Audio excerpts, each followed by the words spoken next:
بسم اللہ الرحمن الرحیم الحمدللہ رب العالمین الصلاة والسلام علی سید المرسلین اما بعد فاعوذ باللہ من الشیطان الرجیم بسم اللہ الرحمن الرحیم۔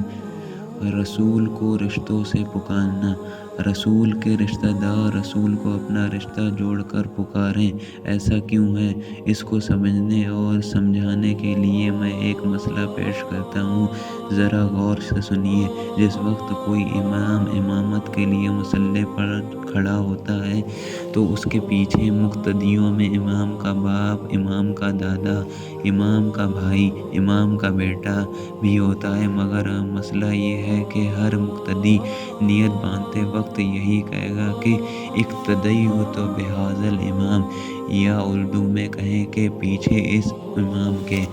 اب اگر امام کا باپ نیت باندھتے وقت بجائے پیچھے اس امام کے یہ کہے، پیچھے اپنے بیٹے کے، دادا کہے پیچھے اپنے پوتے کے، بھائی کہے پیچھے اپنے بھائی کے، بیٹا کہے پیچھے اپنے باپ کے، تو کیا اس طرح کہنے سے اقتدا کی نیت درست ہو جائے گی؟ ہرگز نہیں، بلکہ اقتدا کی نیت اسی وقت درست ہوگی جب امام کا باپ، اس کا دادا، اس کا بھائی، اس کا بیٹا سب یہی کہے پیچھے اس امام کے۔ کیوں؟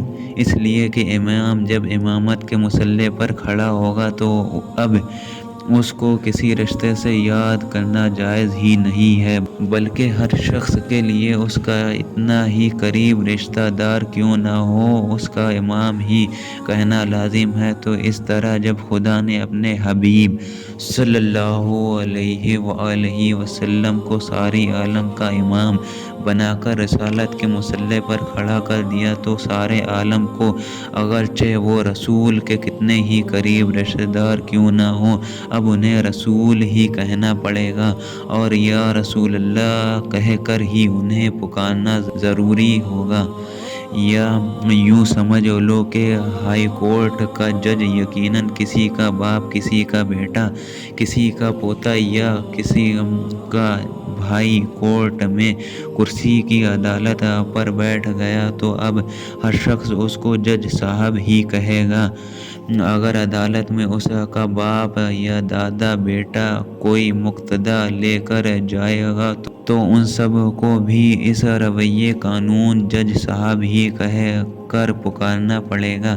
اگر جج کے باپ نے جج کو عدالت میں بیٹا کہہ کر پکارا یا دادا نے پوتا کہہ کر پکارا تو ان سب پر توہین عدالت کا مقدمہ درج کیا جائے گا اور یہ لوگ سزا یاب ہو جائیں گے۔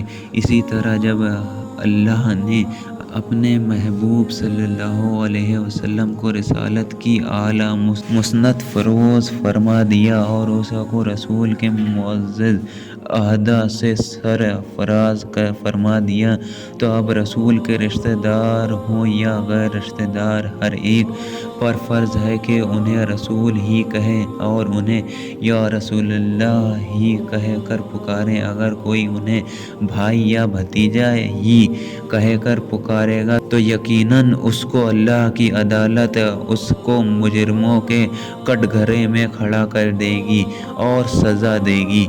دعا ہے کہ اللہ ہم سب کو رسول اللہ صلی اللہ علیہ وسلم کی اطاعت کرنے کی توفیق عطا فرمائے۔